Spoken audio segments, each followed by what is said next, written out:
Olá, bom dia.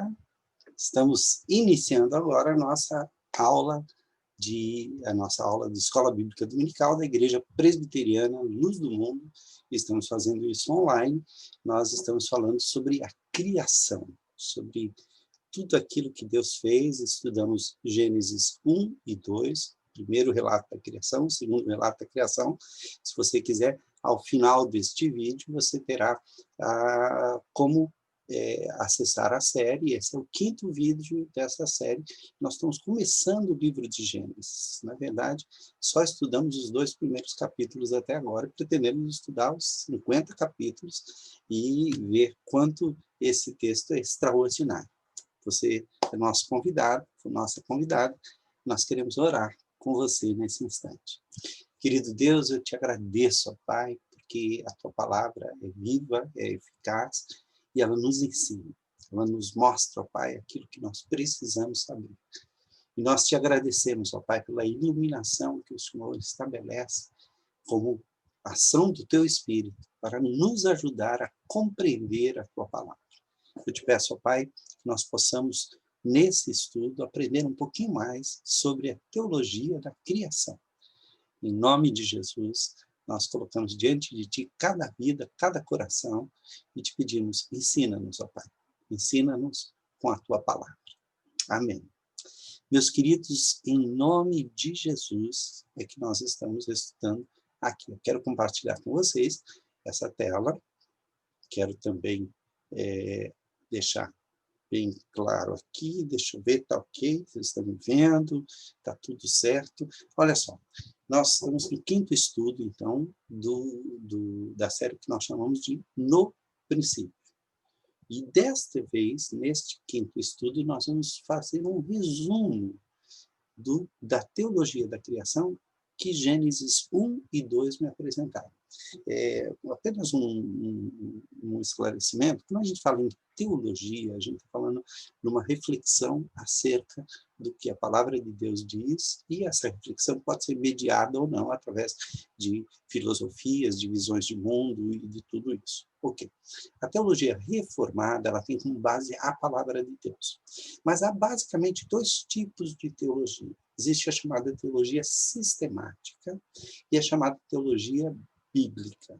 Ah, mas a teologia sistemática não é bíblica? Claro que é. O que acontece é que a teologia sistemática é uma maneira de você sistematizar tudo o que a Bíblia fala acerca de um determinado assunto. Então, você vai ter um tema, e esse tema vai ser trabalhado através de toda a Bíblia e com auxílios de ferramentas e tudo isso. Pois bem, a teologia bíblica, ela trabalha com uma metodologia diferente. Há vários tipos de teologia bíblica, mas o que nós queremos utilizar aqui é a seguinte: nós vamos tentando extrair a teologia do texto à medida em que o texto caminha. Como nós estamos estudando o livro de Gênesis, e só estudamos até agora, do capítulo 1º até o capítulo 2º, não entramos ainda no capítulo 3º, a nossa teologia bíblica está incompleta, porque ela está em formação, ok? Então, nós vamos ver alguns elementos de teologia, mas não teremos uma teologia completa da criação nesses 2 primeiros capítulos, porque a teologia da criação está espalhada na palavra de Deus. A gente vai fazer referências a outros textos, mas sem entrar em algumas questões que são necessárias para uma teologia bíblica mais completa, ok? Então, vamos lá.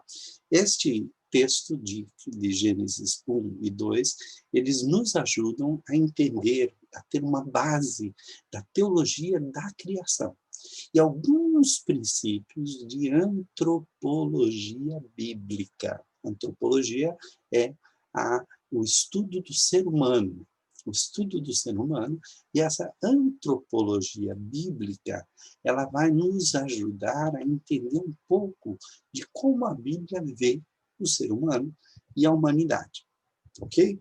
Então, vamos lá. Vamos ver e pensar numa teologia da criação, e o texto que eu quero colocar para vocês é o capítulo 5 de Gênesis, de 1 a 2, que é quase que uma retomada lá de Gênesis 1 e 2, ok? Então, capítulo 1, capítulo 2, estão retomados no capítulo 5, quando você começa um novo Toledo. Nós já falamos sobre isso em outras lições. Diz aqui, este é o registro da descendência. Em hebraico, Zé Toledo, estas são as gerações, ou esta é a genealogia de Adão. Adão aqui é visto como humanidade, ok? Há uma tradução aqui do André Chouraqui, que é um judeu francês, que ele traduz essa palavra Adam, como a palavra Adam vem do termo Adamá, que é terra, aquela terra vermelha, fértil, que é o que aparece no Antigo Oriente, ele traduz Adam por terroso, uma tradução interessante. Então, esta é a genealogia, essa é a descendência, quer dizer, é assim que a geração de Adão. Quando Deus criou Adão, o homem, Adão aqui é a humanidade. A semelhança de Deus o fez, homem e mulher, no original está escrito, o criou. Então, o homem, a humanidade, foi feita macho e fêmea. Ok? A palavra homem e mulher aqui não são as palavras usuais para homem e mulher, são as palavras usadas no reino animal. Macho e fêmea o criou. A quem? A humanidade. Quando foram criados, quer dizer, quando a humanidade foi criada, ele os abençoou e os chamou de homem, Adão. Os chamou de humanidade.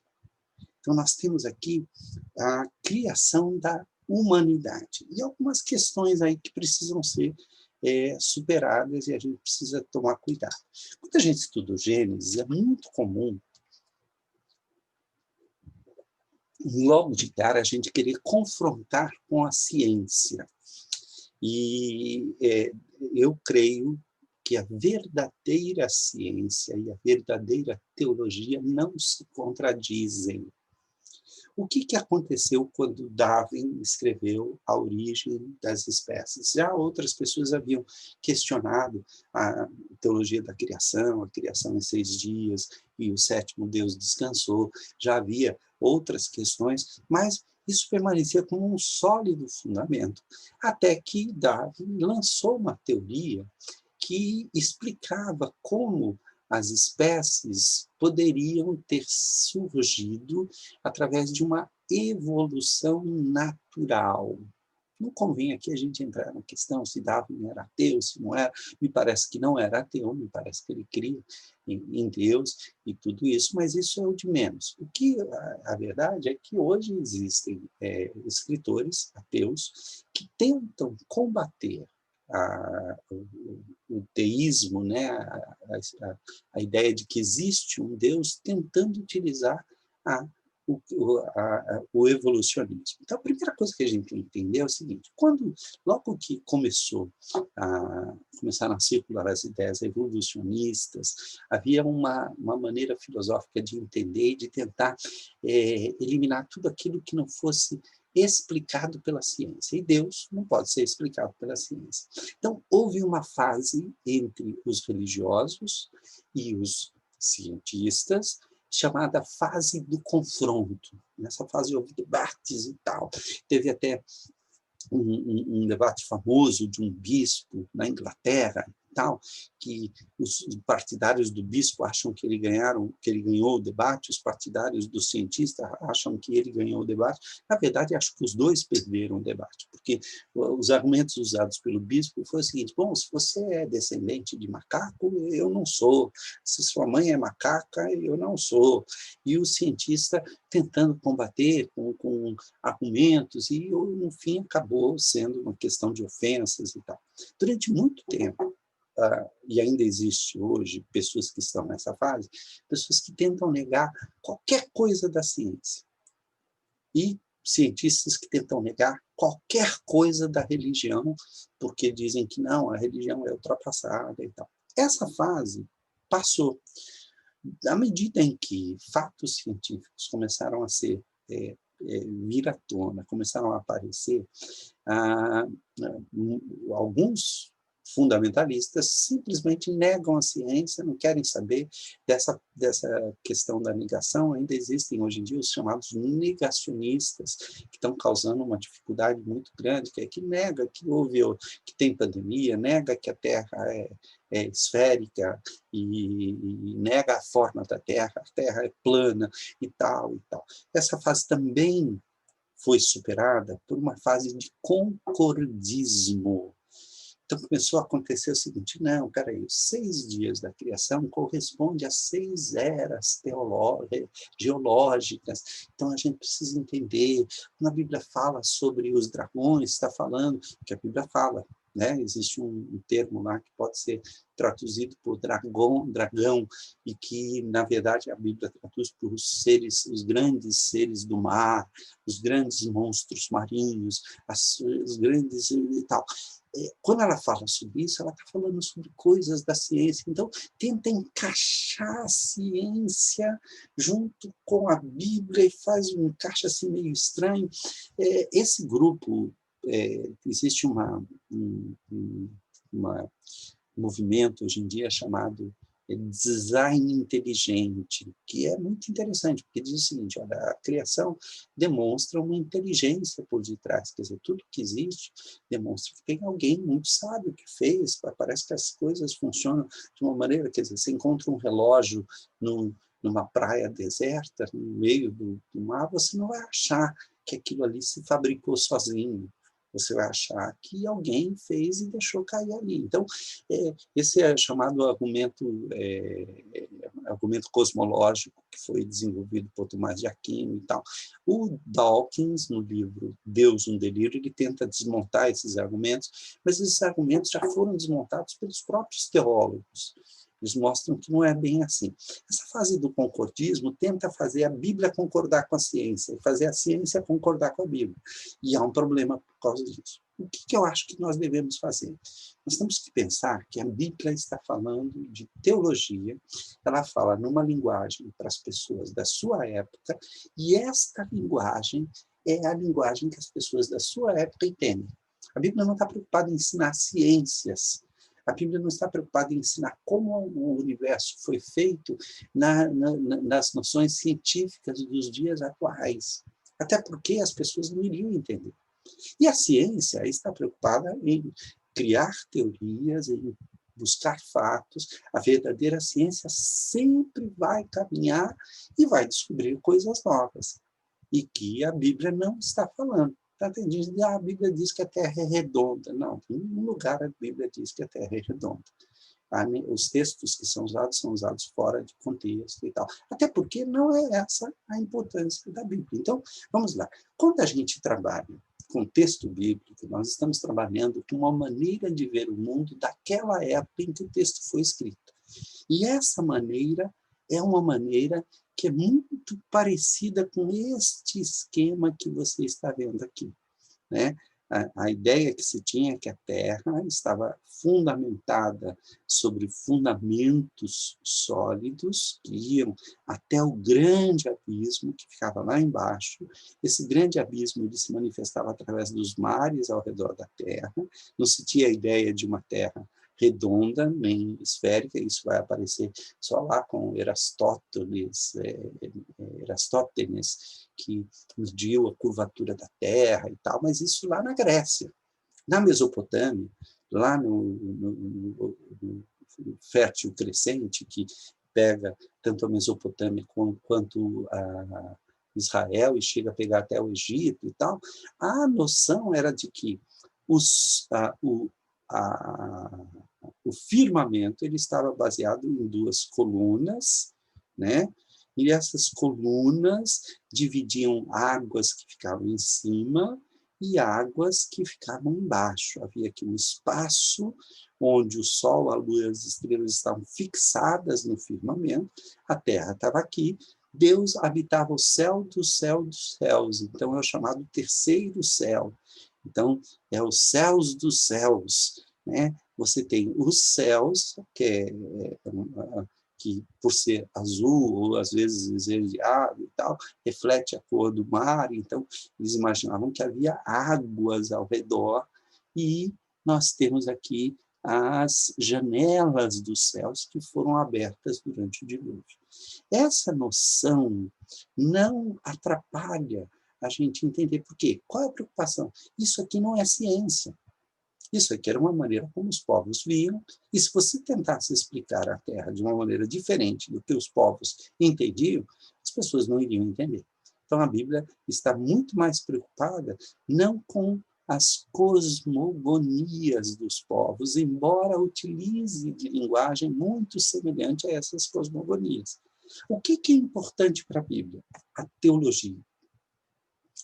E aí nós vamos entrar justamente no primeiro ponto da teologia que nós vamos tentar ver em Gênesis. São elementos, eu estou usando aqui a linguagem da teologia sistemática, o que não é apropriado quando a gente fala em termos de teologia bíblica, mas para que a gente possa entender como a nossa mente é meio sistematizadora, nós vamos começar o que é que os dois relatos da criação, de Gênesis 1 e Gênesis 2, e se você olhar os vídeos anteriores, você percebe que há diferenças e certas contradições, aparentes contradições entre esses dois textos, mas eles juntos nos ensinam alguma coisa sobre o ser de Deus. Ontologia é a ciência do ser.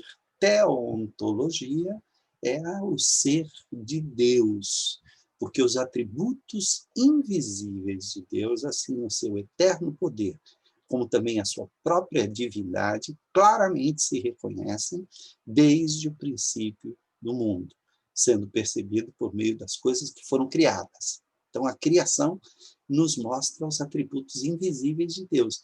Olha só, o seu eterno poder, como também a sua própria divindade, e eles podem ser claramente reconhecidos, e por isso os homens que não creem em Deus e adoram as criaturas ao invés do Criador, são indisculpáveis, é o que nos diz lá Romanos capítulo 1, versículo 20. Nós percebemos a mão de Deus na criação. E, por isso, o nosso credo começa. Creio em Deus, Pai, e essa parte do Pai vai aparecer só no Novo Testamento, por isso eu omiti daqui, mas creio em Deus, Criador do céu e da terra. Então, notem que Gênesis 1 e Gênesis 2 nos mostra a teologia do Deus Criador. Qual é essa teologia? Primeiro, Deus é anterior à criação, a tudo que existe. Deus existiu e existe, ele é eternamente, por isso, no princípio, criou Deus, quer dizer, o princípio de todas as coisas, Deus já existia, ele criou o princípio. No princípio, criou Deus os céus e a terra. Gênesis 2 diz assim, quando o Senhor fez o céu e a terra, quer dizer, na verdade, quando você fala em céu e terra para o judeu, você está falando de tudo que há. Céus e terra, né? Et Hashamai ve'et haaretz, né? Bereshit bara, quer dizer, no princípio criou, Elohim, Deus, et Hashamai, os céus, ve'et haaretz, e a terra. Os céus e a terra equivale à palavra grega cosmos, que significa tudo que existe. É que o judeu sempre fala em termos duais. Então, quando o Senhor fez os céus e a terra, no princípio criou Deus os céus e a terra, isso significa que ele é anterior à criação. Se ele é anterior à criação, ele criou a luz e ele fez divisão entre luz e trevas e chamou a luz dia e as trevas noite. Então, percebe? O tempo começa a rodar segundo o texto de Gênesis. E aí houve tarde e manhã do primeiro dia. Então, ele é antes do tempo. Portanto, se ele é antes do tempo, ele é eterno. Ele existe desde a eternidade. Então, olha só, ele é anterior à criação, ele não depende da criação, e ele é anterior ao tempo. Foi ele quem criou o tempo.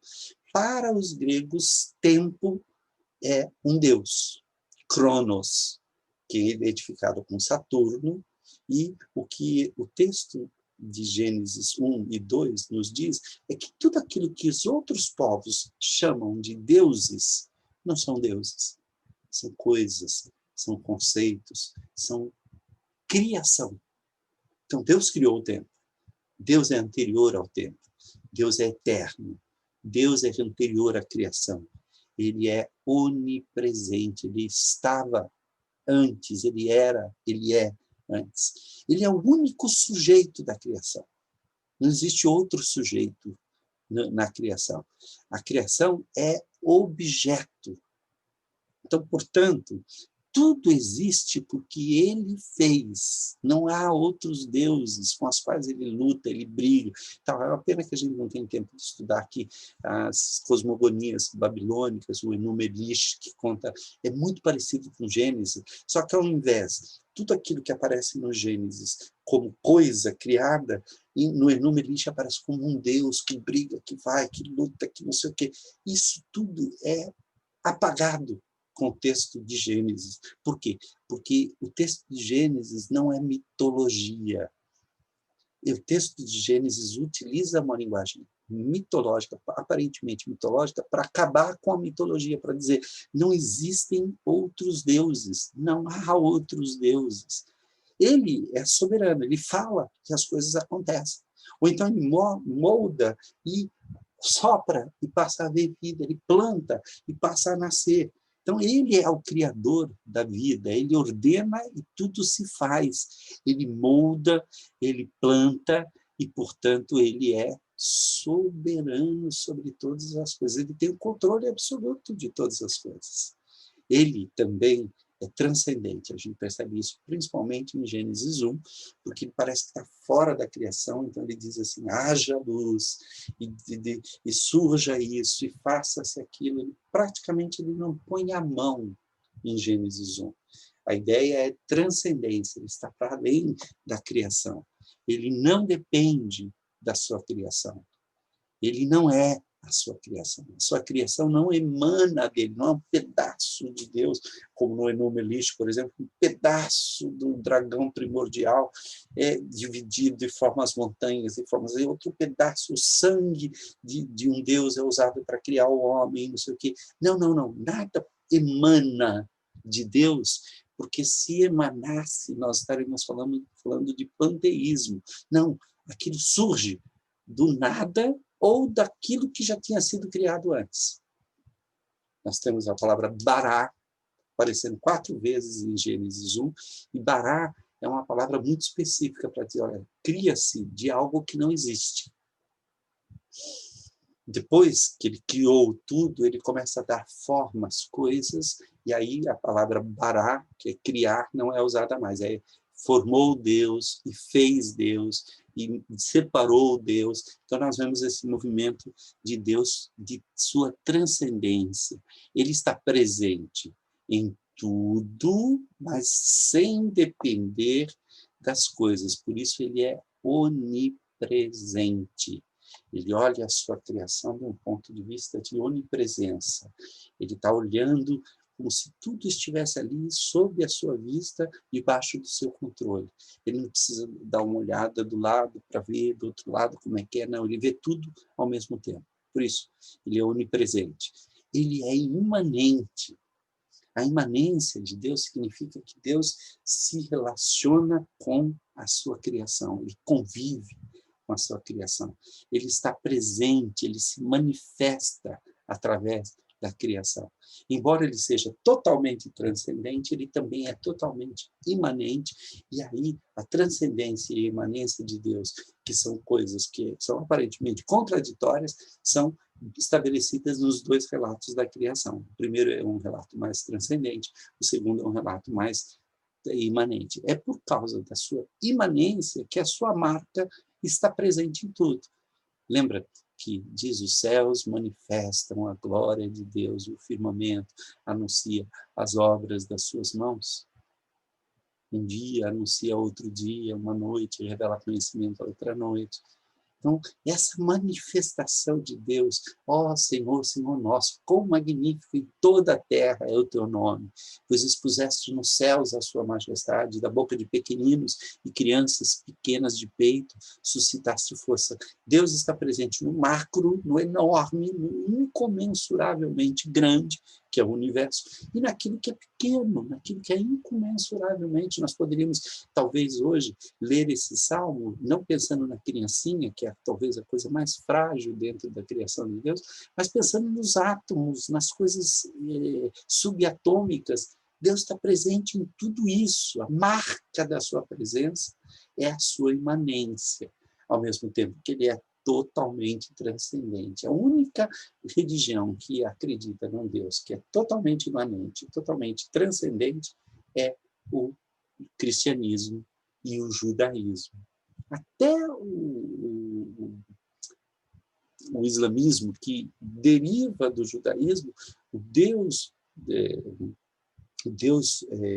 Alá, ele é totalmente distante, ele nunca se relaciona com o ser humano.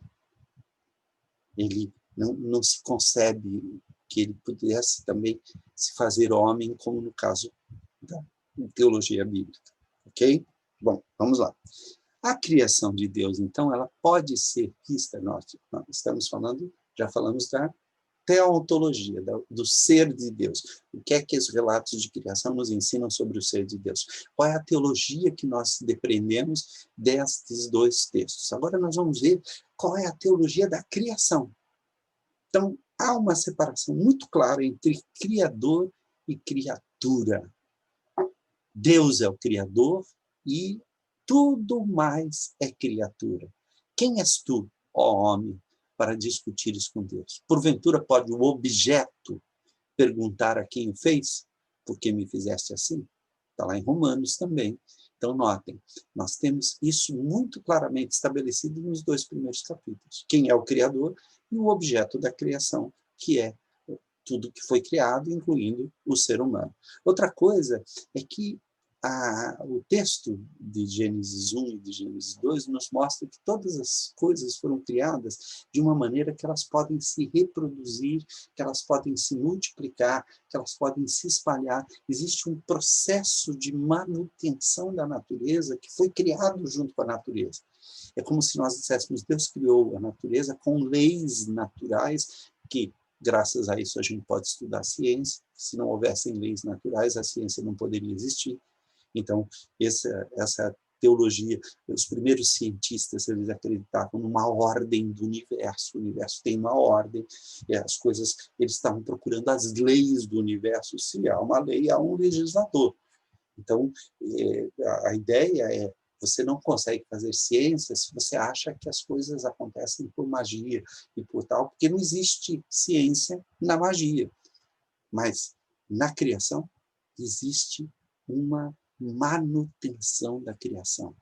As plantas foram criadas com sementes, os animais foram criados para se multiplicar. Existe todo um processo que foi criado ali, embora não seja dito claramente, mas intui-se do que se fala, né? Da natureza, dos seres vivos. Quando os seres vivos são criados, algo novo acontece. Nós temos no Gênesis 2, no finalzinho, o homem sendo apresentado à mulher, os dois se formando uma só carne, e aí nós temos o nascimento da família e a manutenção. Então, Deus criou a natureza com mecanismos de autopreservação e de renovação. O princípio da ciência está em existirem leis naturais. Deus também cria, junto com todas as coisas, a providência. O que é a providência? O Senhor sustém os que vacilam e apruma todos os prostrados. Em ti esperam os olhos de todos, e tu, a seu tempo, lhes dás o alimento. Quando Jesus diz, olhai as aves do céu, olhai os lírios do campo, eles não plantam, nem semeiam, ninguém se veste como eles, os pássaros têm alimento, isso é manifestação da providência de Deus. Existem os ciclos da natureza, as nuvens, a evaporação, o ciclo da água, existem os lençóis freáticos, existe o crescimento, as plantas se adaptam a cada terreno, aos regimes de chuva, às estações, a seca, e tudo isso foi criado por Deus. E Gênesis 1 e 2 já pressupõe a criação desta ordem natural que faz com que a providência de Deus estejam esteja ali atuando, né? Então, nós temos, sobre a criação de Deus, nós temos justamente essas manifestações da teologia. O que a teologia ensina aqui? Que há uma diferença entre criador e criatura, que Deus criou as coisas para se manterem, que existe uma manutenção natural, essa manutenção mais tarde vai ser dita que é feita pelo Espírito Santo de Deus. O Espírito Santo de Deus renova todas as coisas, é o que dá vida, é o que mantém, é o que faz as flores nascerem e tal. Mas isso é uma maneira de dizer que o mecanismo criado por Deus, as leis que Deus estabeleceu através da sua providência funcionam e Deus as sustém. Deus faz com que estas coisas sejam todas sustentadas por Ele. Isso, os cientistas descobriram que houve a evolução, então isso pode ser um processo da providência de Deus. Mas se os cientistas tiverem razão, os cientistas erram mesmo. O método científico está baseado justamente na experimentação, na aplicação de teorias, as teorias vão se sucedendo umas às outras, e isso foi dado por Deus para que o homem faça realmente. Deus criou o homem, e nós vamos ver isso, com capacidade de analisar a natureza e descobrir as coisas que não são reveladas. Há coisas que não são reveladas, mas que estão latentes na natureza e que podem ser descobertas pelo homem. Bom, vamos entrar então na teologia da criação da humanidade, o que nós chamamos de teoantropologia, ou antropologia teológica, ou mesmo antropologia bíblica, é o estudo do ser humano. O que Gênesis 1 e 2 nos revela sobre o ser humano? O que é que diz esse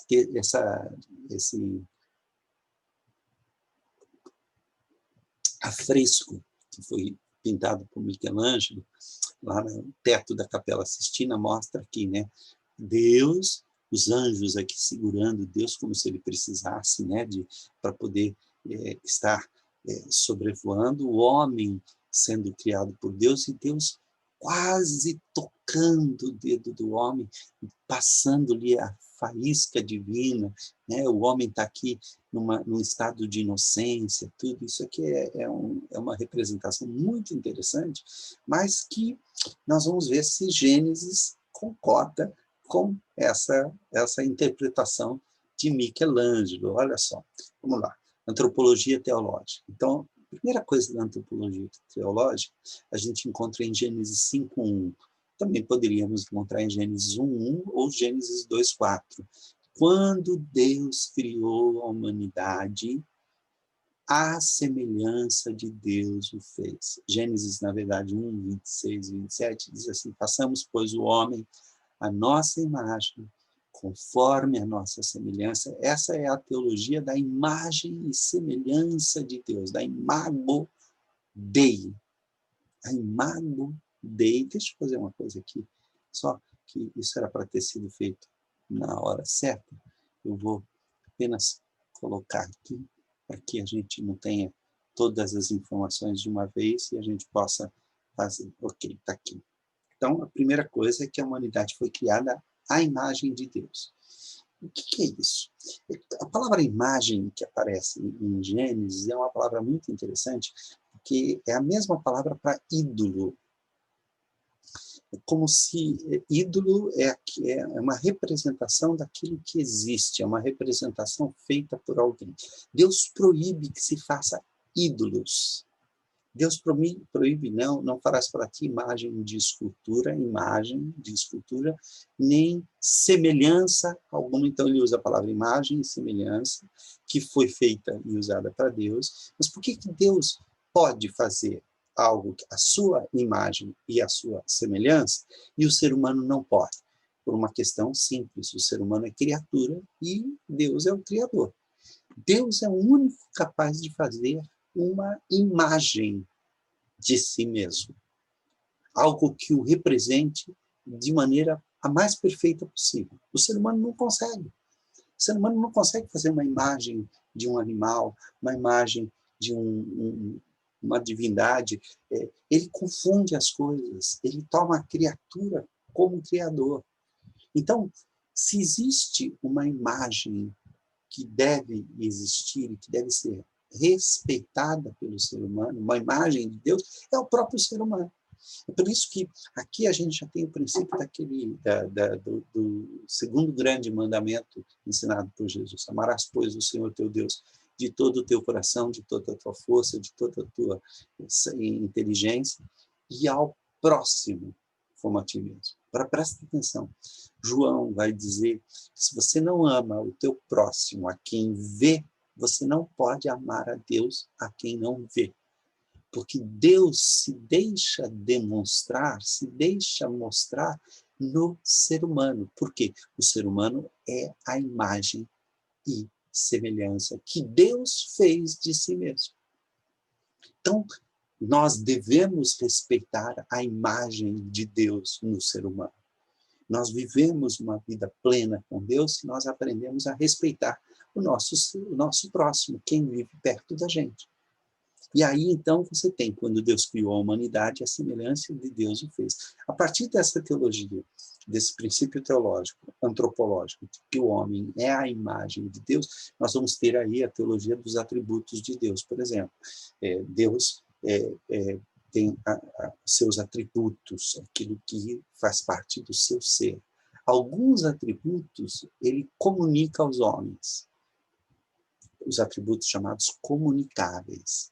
Então, Deus comunicou ao homem a capacidade de amar, Deus comunicou ao homem a liberdade, Deus comunicou ao homem a capacidade de reger e de governar e de tomar decisões. Deus dividiu com o homem a sua capacidade criativa, tanto é que nós podemos ter filhos, então nós estamos criando também, nós podemos mexer com a natureza que Deus fez, embora nós tenhamos que ter o cuidado de guardá-la, de preservá-la, no entanto nós podemos utilizarmos da natureza para fazer outras coisas, isso é a capacidade, o atributo de criação de Deus. Então a bondade, o amor, a misericórdia, a sabedoria, o ser humano tem capacidade de compreender as coisas. Tudo isso faz parte da imagem de Deus no homem.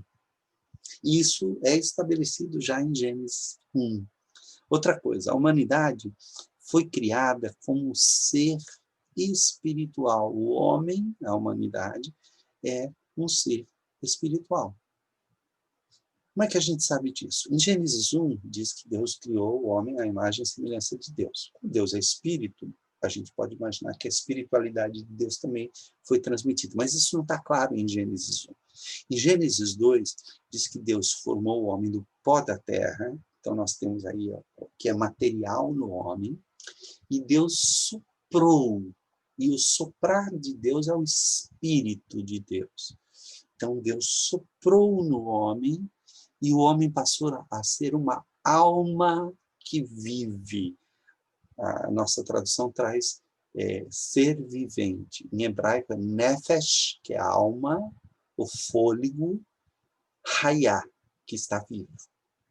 Então o homem foi criado com espiritualidade. O que isso significa? Significa que existe no ser humano algo intangível. Algo tão sério que quando separa, o homem morre.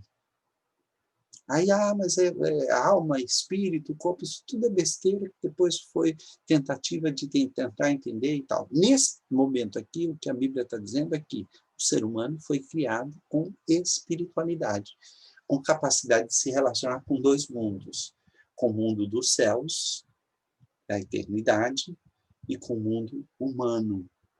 Porque ao mesmo tempo que ele é carne, ele também é espírito. Ele também é alma vivente, ele é um ser vivente. Então, esta capacidade está lá no Gênesis. Então, o Senhor Deus formou a humanidade do pó da terra e soprou em suas narinas. Quando o homem morre, ele devolve o fôlego da vida. Ele expira. Né? A primeira coisa que o homem faz quando entra no mundo é inspirar. Então, quando o neném nasce, o pulmão está fechado, o pulmão se enche de ar, então ele inspirou. E aí ele passa a respirar. a inspirar e expirar. Até que é o último, que a gente fala, o último suspiro, não, é a expiração. A gente diz, fulano expirou. Ele mandou embora. E o espírito não volta mais.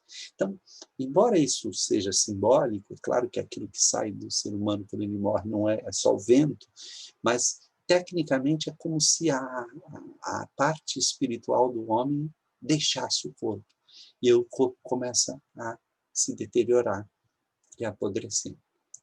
Então, notem, o homem foi criado como um ser espiritual, um ser capaz de se relacionar com Deus e com as criaturas, com a criação. A humanidade também foi criada macho e fêmea. E é interessante, né? Porque Deus os criou homem e mulher e os abençoou. E lhes deu o nome de humanidade. Quando a gente vai aqui, lá na Bíblia, olha só, aqui a gente tem o capítulo 5, que diz assim, este é o livro da genealogia de Adão. No dia em que Deus criou Adão, o homem, a semelhança de Deus o fez. Homem e mulher os criou e os abençoou, e lhes chamou pelo nome de Adão no dia em que foram criados. Isso parece um pouco confuso, deixa eu aumentar o tamanho da letra aqui, por uma razão muito simples. As palavras aqui estão traduzidas de uma maneira que tenta nos ajudar, mas que acaba nos atrapalhando. Então, olha só, quando eu coloco aqui o mouse em cima da palavra Adão, note que a palavra homem também é marcada, e aqui, olha, homem, Adão, só que este homem aqui é diferente desse, a palavra em hebraico é totalmente diferente. É como se, vamos pegar a tradução usando aqui, esta é a genealogia, ou Toledô de Adão. Adão é o ser humano.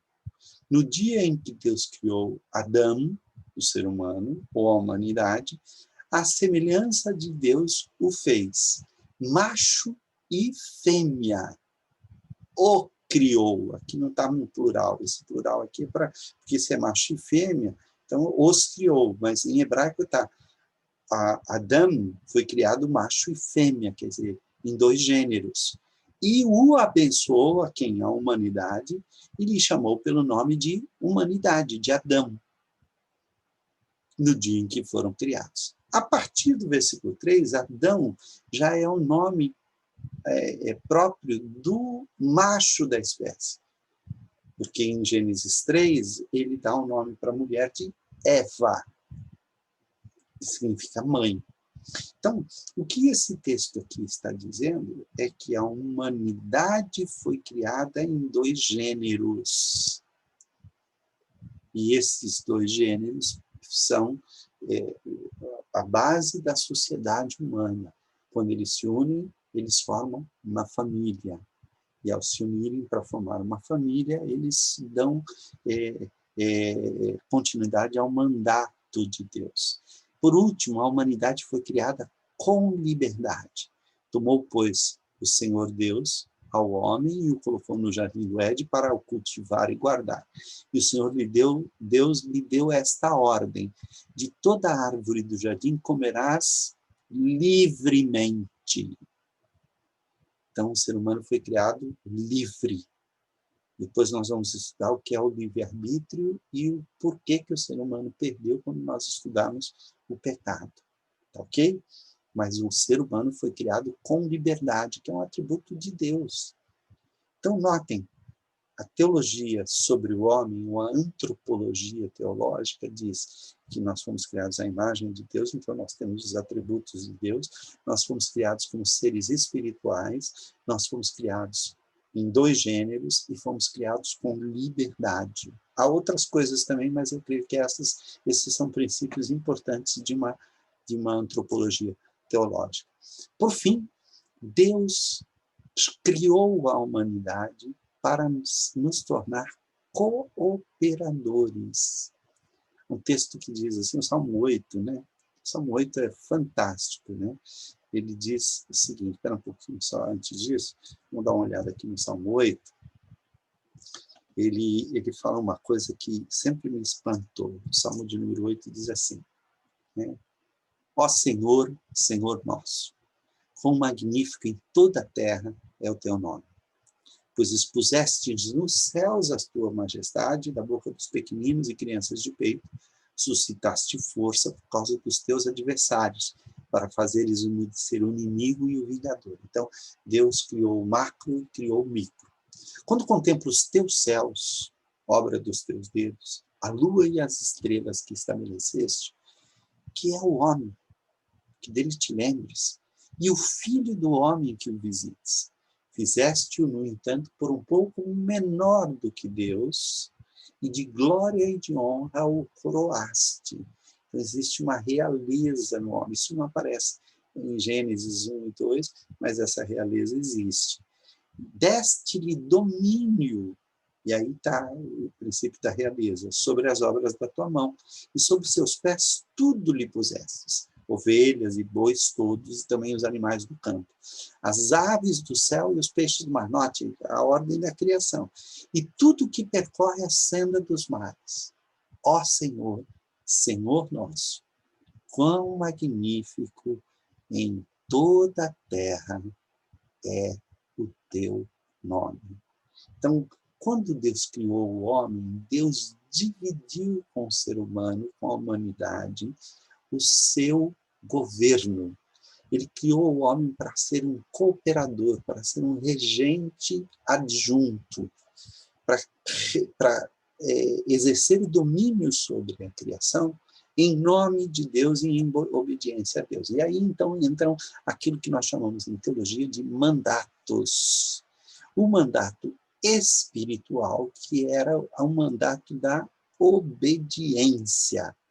Comerás livremente de todos os frutos, mas do fruto que está no meio do jardim, está aqui, ó, mas da árvore do conhecimento do bem e do mal não comerás, porque no dia em que dela comeres, certamente morrerás. Note, Deus deu no mandato espiritual a capacidade do homem exercer a sua liberdade. E daí dependeria todo o restante, porque ao dar ao ser humano a capacidade de exercer a sua liberdade, se ele deveria obedecer ou não a Deus, e isso era algo que o homem poderia fazer livremente, não havia nenhum elemento. O ser humano foi criado com a sua natureza neutra. Ele poderia escolher o mal, que era desobedecer a Deus, mas ele poderia escolher o bem, que era obedecer a Deus. Nada o impelia a escolher o mal ou a escolher o bem. Ele era totalmente livre. E essa liberdade total nós chamamos de livre-arbítrio. A capacidade total de escolher entre o bem e o mal. Hoje, nós não temos mais essa liberdade. O bem que eu não quero, o mal que eu não quero, eu estou sempre fazendo. O bem que eu quero, nem sempre eu consigo fazer. Ninguém pode se dizer, eu sou livre. Não, você é livre para fazer o que a sua natureza determina. E o que a nossa natureza determina é mal, porque a nossa natureza foi corrompida. Nesse momento da história da criação, a natureza humana está pura, está inocente, não está corrompida, porque o pecado ainda não entrou no mundo. Então, nesse momento, Deus estabelece o mandato espiritual. É a maneira de nós continuarmos vivendo essa realidade. O mandato espiritual é seguido pelo mandato social, que aparece como a capacidade de criar e estabelecer a sociedade. Como é que Deus faz isso? Criando o homem macho e fêmea, então ele pode se reproduzir, crescer e se multiplicar. Né? Ele, ao crescer e multiplicar, vai ter que criar leis de convivência. Ao ter mais de uma família, as famílias têm que aprender a conviver umas com as outras, e aí está criada a sociedade. A sociedade vai crescendo e se desenvolvendo até que ela se transforma em vila, em nações, em impérios, em toda a ordem social que existe no mundo. Isso tudo foi criado pelo homem, não por Deus. Isso faz parte do mandato social. Por isso, hoje, quando nós deixamos seres humanos morrerem, quando pessoas ficam necessitadas, quando o dinheiro não é dividido como deveria ser dividido e tal, nós estamos quebrando também o mandato social. O mandato espiritual é quebrado todas as vezes que nós desobedecemos a Deus, desde a primeira desobediência, que é raiz e cria o pecado original, a corrupção do ser humano vai corromper também o mandato social. Nós poderíamos viver numa sociedade criada e adaptada conforme as circunstâncias. O ser humano tem capacidade de adaptar a sociedade às suas necessidades. Só que nós corrompemos também a sociedade. Deus os abençoou e lhes disse: sejam férteis e multipliquem-se, encham e subjuguem a terra. O mandato cultural tem a ver com as coisas criadas, significa cultivar e guardar, dominar, transformar a natureza, mas cuidando dela. O ser humano foi dada a liberdade de transformar a natureza. O homem foi colocado no jardim, para cuidar dele e cultivá-lo. Por isso é chamado mandato cultural.